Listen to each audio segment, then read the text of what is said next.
This luxury car pulling into an exclusive hospital parking spot triggers an immediate cultural assumption. We see the job title, doctor, partner, or VP, and we automatically assume financial invincibility. But the data suggests that title is often a mask. Roughly 25% of top-earning positions have a net worth under $1 million. Despite churning through millions in gross income, they finish their careers with almost nothing to show for it. This paradox reached its historical extreme with long-term capital management. This was a hedge fund run by a team of literal Nobel Prize-winning economists. They believed their sophisticated mathematical models offered a guarantee against market failure. Instead, those models dramatically collapsed, proving that raw brainpower alone provides no safety net against total financial ruin.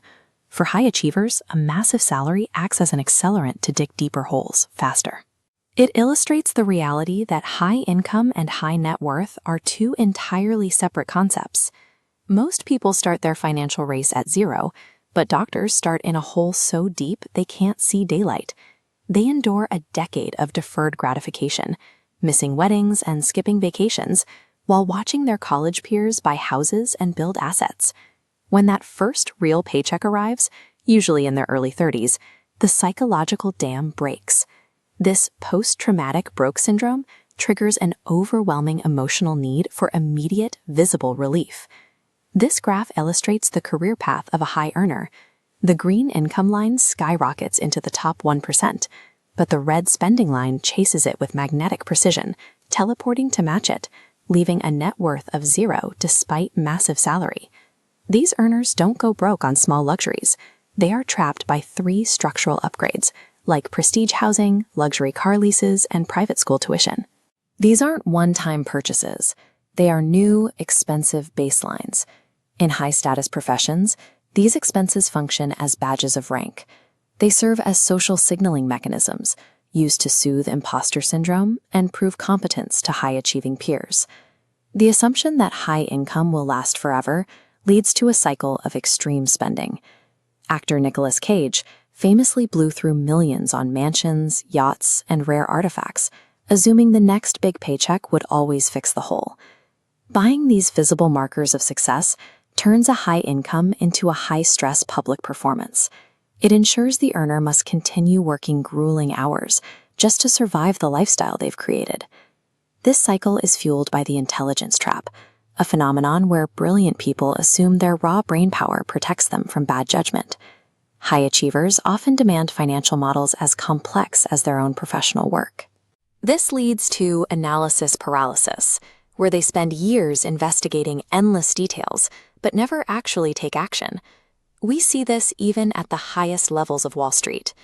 Bill Ackman's massive investment in Valeant Pharmaceuticals was backed by immense data analysis, yet his overconfidence in those models resulted in a legendary failure.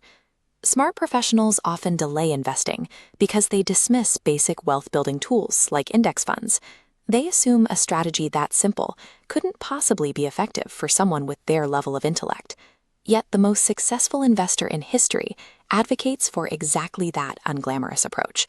Warren Buffett consistently recommends low-fee, broad-based index funds as the most reliable path to wealth. An intellectual refusal to embrace financial humility costs high earners decades of compound interest. In the end, complexity serves as the enemy of actual wealth. On our graph, the shape of true wealth emerges when the green income line rises, but the red spending line stays completely flat. This expanding space is the wedge. As it widens, the net worth line finally breaks away, moving into a steep parabolic J-curve. You execute this strategy by artificially creating scarcity. You automate your savings so the surplus cash never even hits your checking account, hiding the money from your own worst impulses. Capping your lifestyle attacks the timeline from 2 sides. It builds investment capital rapidly while simultaneously lowering the total amount of money you actually need to achieve freedom. For many, aggressively holding down spending feels like a miserable form of deprivation, a refusal to enjoy the fruits of their labor. To fix this, you have to reframe your purchases using freedom units. If you earn $1,000 a day, a $60,000 boat costs you 60 days of your life. It represents 2 months of stressful shifts and time away from your family.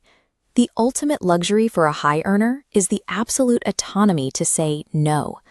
When you keep your fixed costs low, You're buying the ability to work on your own terms. Consider a massive paycheck a shovel.